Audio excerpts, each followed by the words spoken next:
कक्षा 10वीं प्रश्नावली 3.2 का प्रश्न 6 और 7वां देखना है हमें। प्रश्न 6 है, एक रैखिक समीकरण 2x + 3y - 8 = 0 दी गई है आपको। अब दो चरों वाली एक और समीकरण आपको लिखना है, और वो कैसे लिखना है कि इस समीकरण और उस समीकरण का जो युग्म है वो पहले प्रतिच्छेदी रेखाएं प्रदर्शित करें, फिर समांतर रेखाएं और समपाती रेखाएं।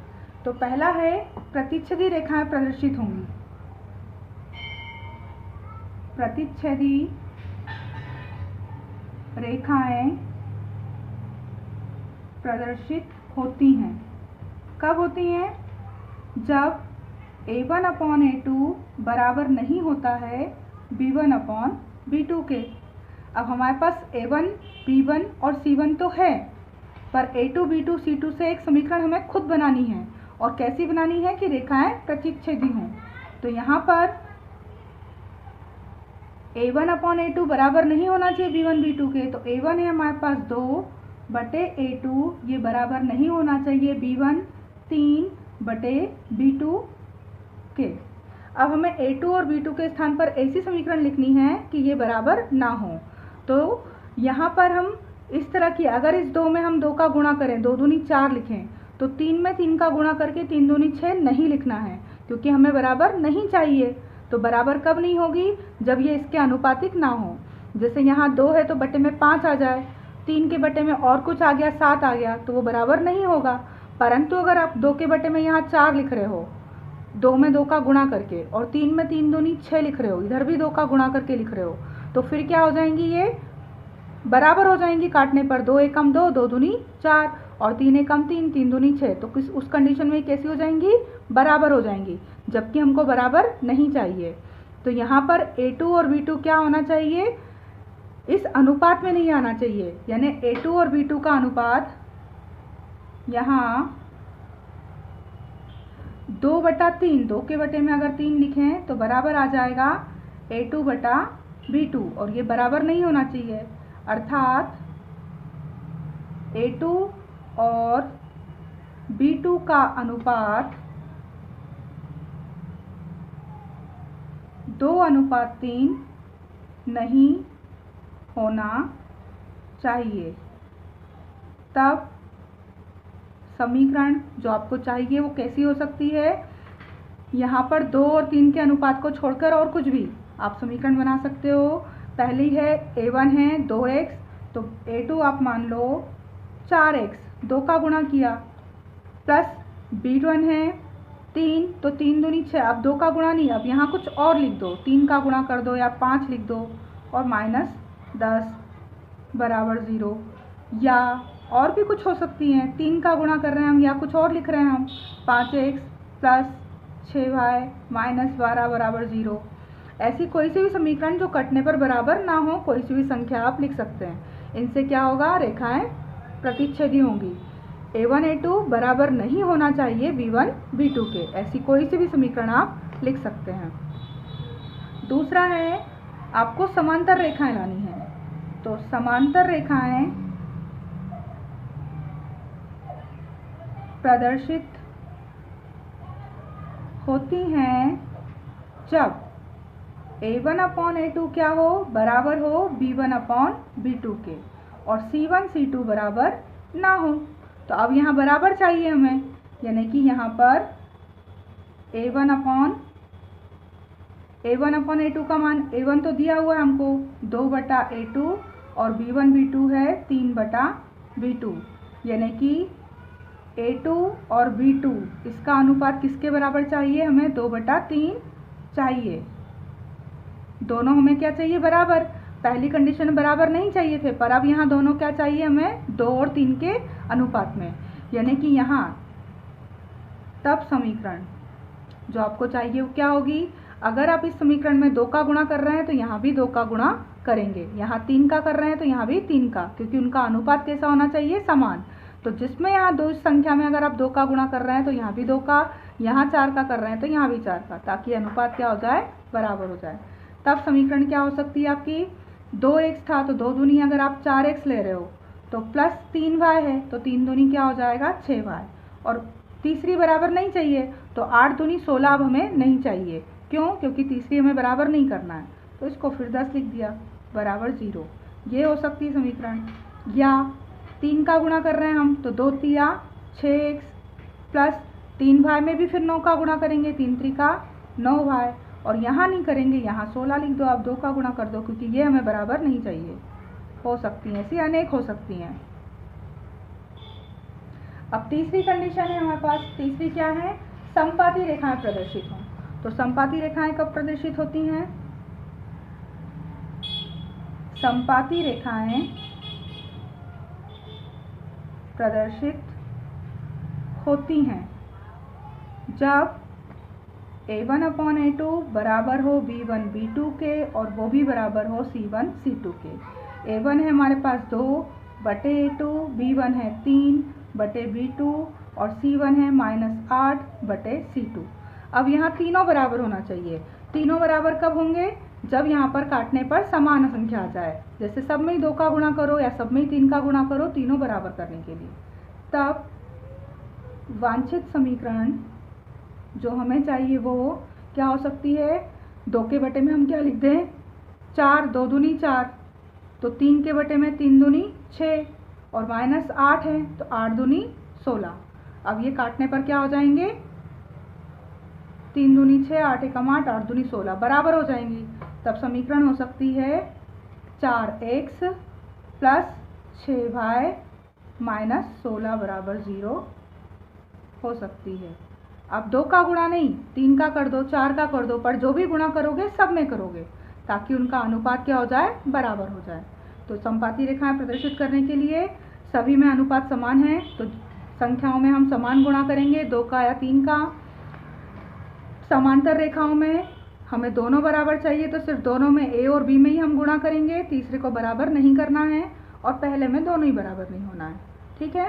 प्रश्न 7वां है इसका, समीकरणों x माइनस वाई प्लस 1 बराबर 0 और 3x प्लस 2y माइनस 12 बराबर 0 का आपको ग्राफ खींचना है और ग्राफ खींचने के बाद जो त्रिभुज बनेगा उसके शीर्षों के निर्देशांक ज्ञात करना है और त्रिभुज को छायांकित भी करना है। समीकरण क्या है? x माइनस वाई प्लस 1 बराबर 0, 3x प्लस 2y माइनस 12 बराबर 0। संख्याएं इधर हैं, इनको हम लिख भी सकते हैं x माइनस वाई और प्लस का 1 बराबर के उधर गया तो -x, 3x प्लस 2y और -12 हो जाएंगे +12। ये समीकरण 1 और 2। सबसे पहले इनका हमें ग्राफ खींचना है तो ग्राफ खींचने के लिए हम समीकरण 1 में और 2 में अलग अलग मान रखेंगे। सबसे पहले तो यहाँ हम लिखते हैं समीकरण 1 में x के कुछ मान रखें हम। समीकरण 1 में x के मान रखना है हमें, तो कुछ भी मान रख सकते हैं हम छोटे छोटे। समीकरण 1 में x बराबर -1 लेने पर समीकरण 1 था x माइनस वाई बराबर -1, x का मान आपने -1 लिया, माइनस वाई बराबर -1, तो माइनस वाई बराबर ये -1 और ये -1 +1 हो जाएगा तो माइनस वाई बराबर 0 या y बराबर 0 आएगा क्योंकि 0 प्लस या माइनस का नहीं होता। अब ये एक मान हुआ। फिर वापस से हम समीकरण 1 में x बराबर क्या ले रहे हैं? अब 2 लेने पर समीकरण थी x माइनस वाई बराबर -1, हमने x का मान क्या लिया? 2 लिया, माइनस वाई बराबर -1, तो माइनस वाई बराबर -1 तो है ही, प्लस का 2 हो जाएगा माइनस का, तो माइनस वाई बराबर होंगे माइनस का 1 और माइनस के 2 माइनस के 3, माइनस से माइनस कट गया, y का मान आएगा 3। ये हुआ। एक और मान अगर आपको लेना है, 2 या 3 मान हम ले सकते हैं। तो समीकरण में x बराबर आप ले रहे हो 0 लेने पर, अगर 0 ले लें हम तो समीकरण क्या है? x माइनस वाई बराबर -1, यहाँ हमने 0 लिया तो माइनस वाई बराबर -1 था, 0 का कुछ मतलब नहीं, माइनस से माइनस कटे, y का मान आ गया 1। समीकरण 1 में हमने 3 मान निकाल लिए। अब इसी तरह से हमें समीकरण 2 में निकालना है 3 मान। तो अब समीकरण 2 में x बराबर क्या ले लें हम? यहाँ x बराबर लें अगर 2, x बराबर 2 लेने पर तो 3x प्लस 2y बराबर 12 थे। अब यहाँ हम x का मान ले रहे हैं 2, तो 3x का मान 2 प्लस 2y बराबर 12, 3 दूनी 6 प्लस 2y बराबर 12, तो 2y बराबर आएगा 12 और प्लस का 6 होगा -6, तो 2y बराबर 12 में से 6 गए 6, तो y बराबर आएगा 6 के बटे में 2, 2 तिया 6, यानी y बराबर 3 में प्राप्त हुआ 2 लेने पर। अब हम x का मान ले रहे हैं 1, समीकरण 2 में x बराबर 1 लेने पर अगर हम 1 लेते हैं तो 3x प्लस 2y बराबर 12, ये समीकरण थी, x का मान 1 लिया प्लस 2y बराबर 12, तो 3 एकम 3 प्लस 2y बराबर 12। अब 2y बराबर क्या होगा, 12 प्लस के 3 हो जाएंगे माइनस के, तो 2y बराबर 12 में से 3 गए 9 और y बराबर आएगा 9/2, 2 चौक 8 और 0.5, 4.5 दशमलव में आ गया ये। अब एक और मान अगर आपको निकालना है तो अब आप x बराबर क्या ले लें, x बराबर ले रहे हैं हम समीकरण 2 में x बराबर -1 लेने पर समीकरण क्या थी हमारी, 3x प्लस 2y बराबर 12, ये थी समीकरण हमारी। अब 3x का मान -1 लिया प्लस 2y बराबर 12, तो 2y बराबर 12 और 3 एकम 3 माइनस के का इसके हो जाएंगे प्लस के 3 हो जाएंगे, तो 2y बराबर 12 और 3 हो जाएंगे 15, तो y का मान आएगा 15 के बटे में 2, 2 सत्ती 14, 1 बचेगा तो 0.5, यानी y का मान आएगा 7.5, ये आंसर आए। अब हम समीकरण ग्राफ में बनानी है तो 1 के मान और 2 के मान देख लेते हैं क्या क्या आए हैं हमारे।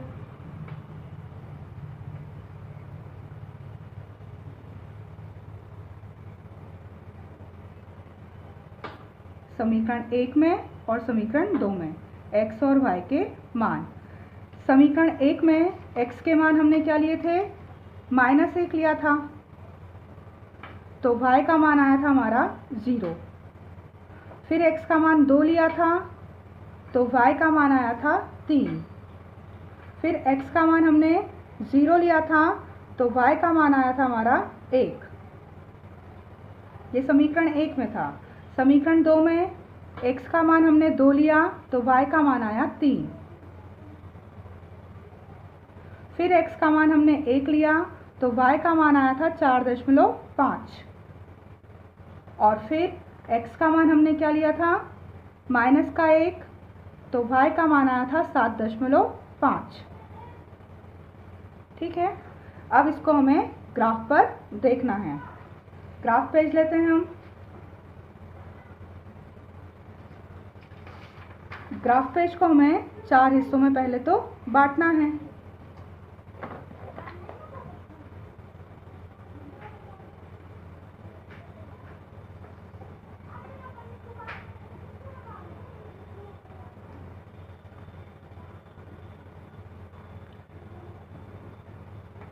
इधर होगा x प्लस में, इधर x माइनस में, यहाँ y प्लस में और नीचे y माइनस में, बीच में 0 0।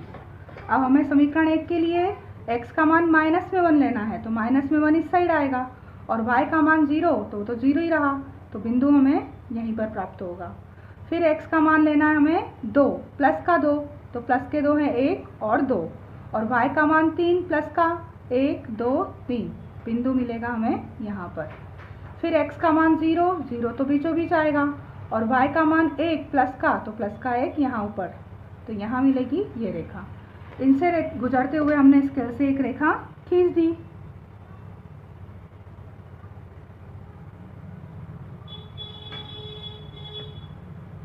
ये हुई हमारी समीकरण 1 की रेखा। अब समीकरण 2 में x का मान हमें लेना है 2, तो प्लस का 2 1 और 2, और y का मान 3 1 2 3, तो वो बिंदु मिला हमें यहीं पर। उसके बाद x का मान 1 और y का मान 4.5, 1 2 3 4 और उसका आधा 0.5, बिंदु मिलेगा हमें यहाँ पर। फिर x का मान -1 इधर है और y का मान 7.5 प्लस का 1 2 3 4 5 6 7 और 0.5 7.5। अब इन 3 बिंदुओं से होकर रेखा खींची हमने, जो तीनों बिंदुओं से प्रतिच्छेद करते निकले। इस तरह से। ये हुई समीकरण 2 की रेखा। अब ये समीकरण 1 और 2 जो ये त्रिभुज बना रही हैं, ये त्रिभुज, ये वाला त्रिभुज, इसको आपको छायांकित करना है और इसके निर्देशांक लिखना है। निर्देशांक यानी ये बिंदु, तो ये बिंदु कौन सा है, -1 x का मान है और y का मान क्या है, 0। ये बिंदु है A, नाम दे दिया इसको त्रिभुज को। दूसरा ये बिंदु है यहाँ पर B, तो ये बिंदु क्या है, x का मान 1 2 3 4, तो x बराबर है 4 और y बराबर 0। और ये बिंदु नाम दे दिया हमने C, इसका निर्देशांक क्या है, x का मान 2 और y का मान 3, तो 2 और 3 ये इसके निर्देशांक बिंदु हैं। इसको छायांकित करना है, तो हमने इसको छायांकित करा। त्रिभुज वाले भाग को आपको छायांकित करना है कि 2 रेखाओं से जब आपने ग्राफ खींचा और जिस त्रिभुज का निर्माण हुआ, तो वो त्रिभुज, उसके निर्देशांक बिंदु और उसको छायांकित करना था। तो यहाँ पर त्रिभुज कौन सा निर्देशित हुआ है, त्रिभुज ABC, उसके निर्देशांक बिंदु क्या होंगे,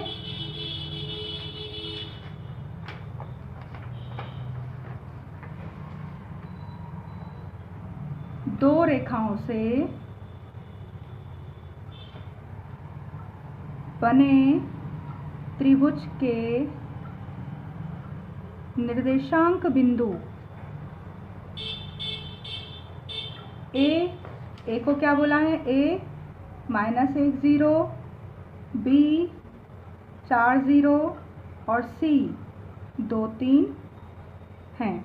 इनके आपके निर्देशांक बिंदु आपको बताना थे।